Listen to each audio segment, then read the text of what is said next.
Au cœur de l'Afrique, guidé par l'esprit du grand léopard, vivait un peuple fort, uni. Les familles vivaient en paix. Ce peuple était réputé pour son hospitalité sans commune mesure.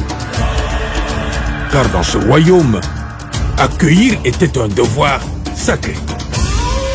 Et le roi fut trahi par des étrangers qu'il avait accueillis sous son toit.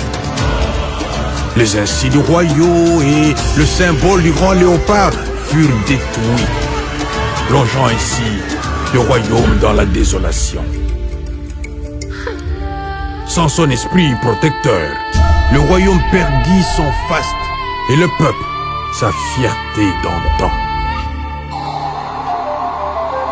Pour sauver le royaume, le roi consulta les anciens, qui transmirent cette parole de l'oracle. Quand le grand léopard se réveillera, alors seulement le royaume se relèvera. 52 ans plus tard, un descendant du roi reçut la visite d'un léopard rayonnant comme de l'or. Pour les anciens, il n'y avait aucun doute. Le grand léopard s'était réveillé et la prophétie était en marche. Mais pour qu'elle s'accomplisse réellement, il fallait poser un acte de grande bravoure.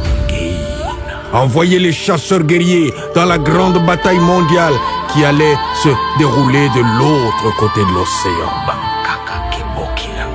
Le roi convoqua les 26 jeunes hommes les plus vaillants et leur confia cette mission sacrée. Les héritiers du royaume, les gardiens de son honneur, les porteurs de son espérance.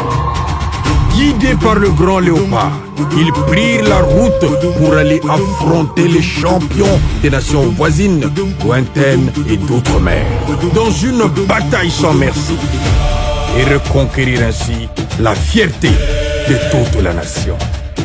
Allez les léopards, Congo Mobimba, Nabino et Longo.